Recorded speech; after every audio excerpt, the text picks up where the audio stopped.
Shalom HCC Families, Anda sedang menyaksikan Saat Teduh dari Home Community Church edisi hari ini. Mari persiapkan hati dan pikiran saudara untuk bersungguh-sungguh memuji menyembah Tuhan, berdoa, dan mendengarkan firman. Kami berdoa lewat Saat Teduh ini, saudara diberkati dan diubahkan Tuhan. Selamat menyaksikan. Shalom, selamat pagi HCC Families, apa kabar? Saya berharap sepanjang hari ini kita bisa mengalami Tuhan secara pribadi. Tapi sebelum kita memulai aktivitas kita sepanjang hari, mari kita memuji Tuhan dulu. Saya mau membacakan satu ayat yang terdapat di Yohanes 3. Ayat ini sangat menguatkan buat saya karena cinta Tuhan buat saya dan saudara. Karena begitu besar kasih Allah akan dunia ini sehingga Ia telah mengaruniakan anaknya yang tunggal, supaya setiap orang yang percaya kepadanya tidak binasa melainkan beroleh hidup yang kekal. Amin. Apapun keadaan saudara pagi hari ini, apapun yang mengganjal di hati saudara, Tuhan Yesus selalu baik, cintanya selalu baru setiap hari. Untuk itu mari bersyukur. Mari bersyukur.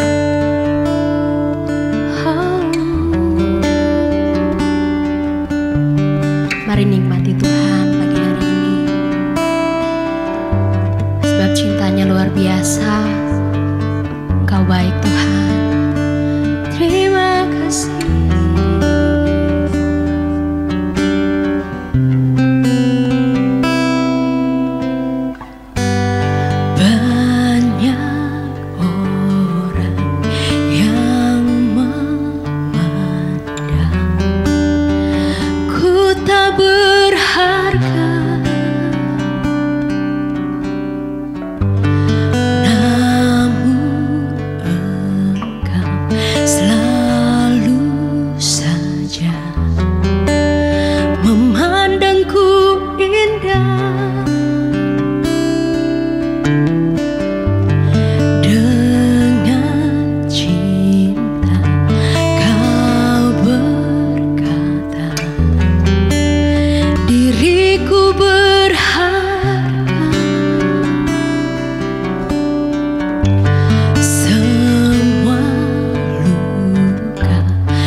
dalam doa, kita berdoa.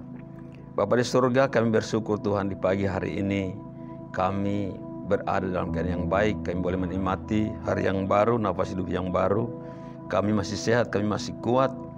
Kami berada dalam keadaan yang baik. Kami imani sungguh itu semua karena anugerah Tuhan. Terima kasih Bapa yang baik, Engkau Allah penolong bagi kami. Hari ini Tuhan, sebelum kami melaksanakan tugas pekerjaan kami, kembali mau belajar firman Tuhan, kami datang kepadamu Tuhan, karena kami percaya firman-Mu satu-satunya penolong bagi hidup kami, kekuatan, pengharapan bagi kami. Terima kasih Bapa, urapi hamba-Mu yang terbatas ini. Urapi kami semua jemaat yang menyaksikan acara ini dimanapun mereka berada. Buka hati pikiran kami.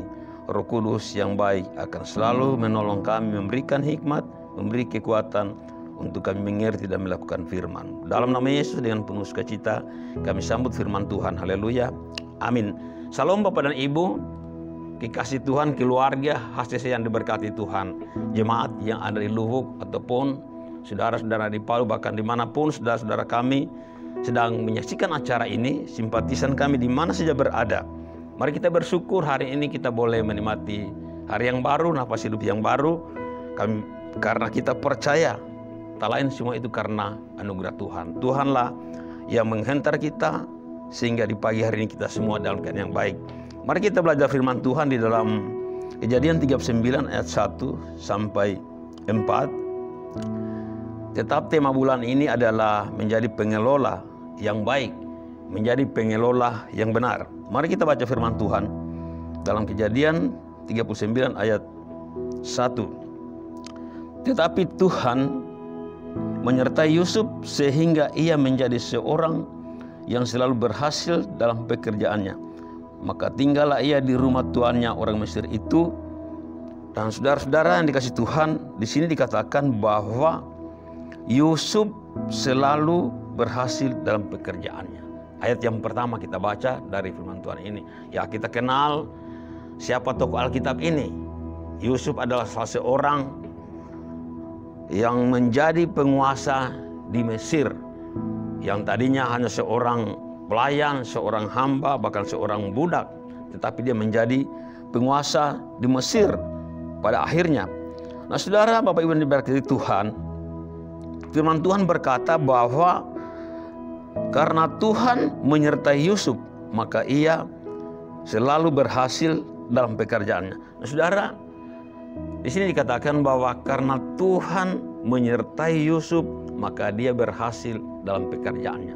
Dia berhasil dalam segala tanggung jawab yang dipercayakan oleh tuannya. Dia boleh mengerjakan, mengelola semua apa yang dipercayakan oleh tuannya. Dikatakan karena Tuhan menyertai Yusuf. Nah, sehingga Yusuf dapat mengerjakan dengan baik segala tanggung jawab yang dipercayakan tuannya.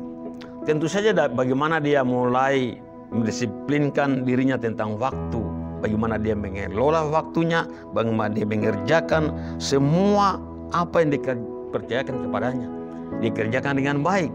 Sehingga tentu saja semua pekerjaan yang dipercayakan oleh tuannya, apapun yang dia kelola, dia kerjakan dengan baik, berhasil, dan semua pekerjaannya pasti beres. Sehingga dikatakan Yusuf selalu berhasil dalam pekerjaannya. Ya, kita percaya tentu saja di dalam kita melaksanakan tanggung jawab apapun, yang pertama itu mulai dari mana kita, bagaimana kita memulai mengelola waktu dengan baik. Yang berikut ayat ketiga kita lihat, setelah dilihat oleh tuannya bahwa Yusuf disertai Tuhan dan bahwa Tuhan membuat berhasil segala sesuatu yang dikerjakannya. Nah, saudara, di sini ada pertanyaan ya yang baik. Nah, bagaimana tuannya dapat melihat bahwa Yusuf disertai Tuhan? Ya. Bagaimana sehingga tuannya yang tidak kenal Allah ini dapat melihat, oh ternyata Yusuf ini disertai oleh Tuhan. Yusuf ini disertai oleh Allah sehingga dia berhasil dalam semua pekerjaan, dalam semua tanggung jawab yang dipercayakan kepadanya. Nah, saudara-saudara, yang pertama tentu saja dari sikapnya, ya, dari tingkah lakunya, ya, dari tabiatnya, tentu saja, ya, dari segala sikapnya, ya tentu saja kesetiaannya, ya, dari semua tanggung jawab yang dipercayakan kepadanya. Bagaimana dia setia melaksanakan ya hal-hal yang kecil, kemudian dia boleh selesaikan dengan baik, sehingga diberi lagi hal-hal yang lebih besar lagi. Yang berikut tentu saja ya, bagaimana kecerdasannya mengelola apa yang diberikan oleh Tuhannya, yang diberikan kepadanya. Ya, ini berbicara tentang hikmat Tuhan tentu saja. Ya, tentu saja dia bekerja tanpa pamrih, ya, dengan sukacita, tidak bersungut-sungut dikerjakan. Mungkin dia bekerja ya sambil menyanyi, ya, dengan penuh sukacita. Dia dapat kerjakan semua dengan baik, sehingga dikatakan ya, karena di dalam hidupnya Yusuf itu ada roh Tuhan, ya, karena Tuhan ada di dalam hidupnya. Karena Tuhan ada di dalam hidupnya, maka Yusuf bisa mengerjakan dengan baik semua apa yang dikerjakannya. Ya, tentu saja hikmat Tuhan mengalir dalam kehidupannya. Nah, sehingga dikatakan selalu pekerjaan Yusuf itu selesai tepat waktunya. Tidak ada yang tertunda. Ya. Semua dikerjakannya dengan baik. Kenapa? Karena roh Allah ada di dalam diri Yusuf. Yang berikut ayat yang keempat, maka Yusuf mendapat kasih karunia kasih tuannya, dan ia boleh melayani dia. Kepada Yusuf diberikannya kuasa atas rumahnya, dan segala miliknya diberikannya kepada Yusuf, kepada kekuasaan Yusuf. Nah, saudara, perhatikan di sini, saudara, ya. Yang awalnya mungkin Yusuf ini hanya bekerja di luar rumah sebagai hamba, ya. Tidak gampang masuk di rumah orang-orang besar, tetapi saudara dikatakan pada akhirnya ya, tuannya mempercayakan kuasa atas seluruh miliknya, hanya diberikannya kepada Yusuf. Nah, mengapa demikian, saudara? Yang pertama, karena penyertaan Tuhan, Yusuf diberi kepercayaan dan tanggung jawab yang besar oleh tuannya. Ya, dari sebagai hamba biasa, saudara, diberi tanggung jawab, diberi kuasa atas rumahnya dan seluruh milik tuannya. Yang tadinya dia hanya seorang hamba yang biasa saja, mungkin dia hanya bekerja di luar rumah, tetapi pada akhirnya saudara-saudara, dia boleh melayani Tuhan di dalam rumahnya, sehingga semua milik tuannya diberikan kuasa kepada Yusuf. Nah, saudara-saudara, Yusuf diberi kuasa atas rumahnya, diberi tanggung jawab yang lebih besar dan luar biasa. Jadi saudara-saudara, kembali sini berbicara, firman Tuhan katakan bahwa barang siapa setia dalam perkara kecil akan beri tanggung jawab yang lebih besar. Ya, kalau kita setia mengelola hal-hal yang kecil, tanggung jawab yang kecil, perkara-perkara kecil, diberi tanggung jawab yang besar. Nah, saudara, bagaimana hari-hari ini kita mengelola waktu kita? Ya, di dalam kita diberi tanggung jawab melayani Tuhan. Ya, sebagai apa saja? Ya, bagaimana kita masuk jam-jam kantor, jam-jam kerja kita? Ya, apakah kita selalu tepat waktu, ya, atau kita selalu ulur waktu? Ya, misalnya dikatakan kita jam 9 absen, tetapi kita dari rumah jam 9. Pada akhirnya kita datang terlambat. Jadi saudara-saudara, setia dalam perkara kecil diberi tanggung jawab yang lebih besar. Maka marilah kita menjadi pengelola yang baik, menjadi pengelola yang benar. Yang terakhir, saudara-saudara, kita lihat di dalam Kejadian 41 ayat 40 sampai 41. Dikatakan, engkaulah menjadi kuasa atas istanaku, dan kepada perintahmu seluruh rakyatku akan taat. Hanya tahta inilah kelebihanku daripadamu. Selanjutnya Firaun berkata kepada Yusuf, dengan ini aku melantik engkau menjadi kuasa atas seluruh tanah Mesir. Nah, saudara-saudara, ya, karena Yusuf melaksanakan semua pekerjaan tanggung jawab yang dipercayakan oleh tuannya dengan baik, dia mulai dari hal-hal yang kecil diberi tanggung jawab yang paling besar. Saudara, bayangkan saudara, dia menjadi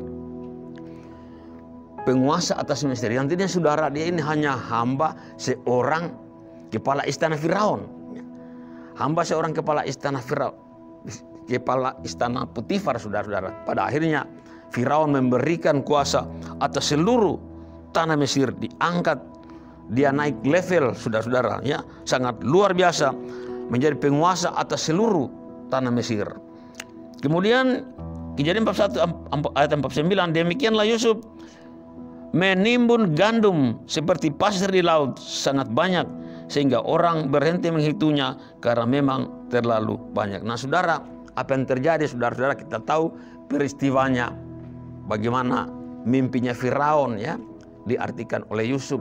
Ada 2 kali mimpi dalam arti yang sama ya. Ada 7 tahun kelimpahan, ada 7 tahun kekurangan. Nah saudara, di sini kita lihat bagaimana Yusuf mengelola ya apa yang dipercayakan oleh tuannya. Dari hal yang kecil diberi tanggung jawab yang lebih besar. Nah saudara, bagaimana hikmat Tuhan yang diberikan kepada Yusuf sehingga tanggung jawab yang dipercayakan oleh Firaun dia bisa kerjakan dengan baik. Mulai dari mengartikan mimpi saudara ya. Maka dia tahu apa yang dia mau kerjakan dalam situasi ya. Pada saat tanah Mesir itu 7 tahun masa kelimpahan, apa yang dilakukan Yusuf saudara? Dia berjalan keliling ke seluruh tanah Mesir saudara. Kemudian apa gagasannya ya? Dia membuat lumbung-lumbung di setiap kota ya. Di sana dia menimbun gandum saudara-saudara, sehingga dikatakan sangat banyak seperti pasir di laut, tidak terhitung banyaknya karena memang banyak. Nah saudara, kemudian ya, pada saat kelimpahan maka mulailah dia melakukan menimbun gandum ya. Di setiap kota ada makanan berlebih-lebihan. Kemudian pada masa 7 tahun kekurangan, yang ada makanan, yang ada roti dan benih hanya di tanah Mesir. Bayangkan saudara-saudara ya, kalau Yusuf tidak bisa mengelola dengan baik, mulai dari hal yang kecil ya, tidak akan mungkin diberikan tanggung jawab yang sangat besar ya.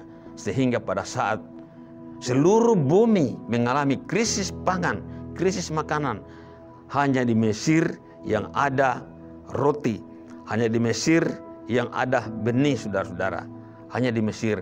Itu semua kenapa? Karena Yusuf bisa mengelola dengan baik apa yang dipercayakan kepadanya. Nah saudara, marilah hari ini kita belajar ya, apa yang ada di tangan kita saat ini yang dipercayakan Tuhan. Apa yang kita miliki hari ini saudara ya, mari kita belajar kelola dengan baik ya. Mulai dari mengelola waktu kita ya, bagaimana kita mengelola keluarga, rumah tangga kita, bagaimana kita mendidik anak-anak kita agar mereka disiplin waktu ya. Tugas mereka adalah belajar, kita harus ajar mereka bagaimana disiplin waktu untuk belajar, melakukan apa yang prioritas, memberikan apa yang prioritas kepada mereka, mengelola, mengajar mereka mengelola dengan baik mulai dari waktu, kemudian tanggung jawab yang diberikan kepada mereka. Nah saudara-saudara, kelaparan di seluruh bumi terjadi, tetapi di Mesir ada roti dan benih. Kenapa? Karena seorang yang bernama Yusuf dipercayakan tanggung jawab kecil, dia setia dalam perkara kecil, dikerjakan dengan baik apa yang dipercayakan kepadanya, maka dia dapat mengelola tanggung jawab yang lebih besar lagi. Mari kita belajar dari peristiwa ini.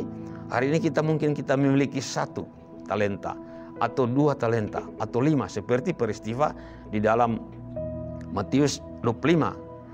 Seorang hamba diberikan 5, dia kerjakan dengan baik, mendapatkan laba 5 talenta. Yang 2 dikerjakan dengan baik, dia mendapatkan laba 2 talenta. Tetapi yang 1 saudara, dia tidak kerjakan apa-apa. Dia hanya tanam, dia hanya simpan. Apa yang terjadi? Tidak ada hasil apa-apa. Ketika tuannya datang, ya, diminta bertanggung jawab, tidak ada. Sehingga apa saudara-saudara? Yang Tuhan minta itu bukan hasil untuk kembali kepada tuannya, tapi tuannya percayakan kepada mereka apa yang hasil dari mereka kelola. Tapi yang diminta, yang diambil hanya yang 1 ini karena dia tidak kerjakan apa-apa. Sehingga diberikan kepada yang punya. Firman Tuhan katakan bahwa siapa yang mempunyai akan diberi, dan yang tidak punya ada padanya akan diambil. Nah saudara, mari kita belajar dari kita Yusuf ini. Mari kita kembali memeriksa kehidupan kita, bagaimana cara mengelola tanggung jawab yang Tuhan percaya kepada kita. Tuhan berkati kita semua. Mari kita berdoa. Terima kasih Bapa di surga, terpujilah nama-Mu. Hamba-Mu selesai berbicara. urapi kami semuanya, menyaksikan acara ini dimanapun kami berada. Roh Kudus menolong kami, sehingga kami tidak mengerti saja, tapi kami dimampukan memahami, mengerti, bahkan mengerjakannya dalam kehidupan kami. Hari ini Bapa, kami terus belajar menjadi pengelola yang baik dari apa yang Tuhan titipkan kepada kami. Karena kami mau belajar, kami bukan pemilik, tapi kami adalah pengelola yang Tuhan percayakan kepada kami untuk mengerjakan, mengelola semua tanggung jawab yang Tuhan percayakan kepada kami. Terpuji nama-Mu, mengucap syukur dalam nama Tuhan Yesus. Haleluya. Amin. Terima kasih Anda telah menyaksikan Saat Teduh dari Home Community Church. Jika saudara merasa diberkati dengan video ini, mari bagikan video ini ke kerabat atau keluarga saudara, agar semakin banyak orang yang diberkati. Dan agar saudara tidak ketinggalan setiap video terbaru dari HCC, silakan tekan tombol subscribe dan nyalakan notifikasi. Sampai ketemu di video berikutnya. Tuhan Yesus memberkati.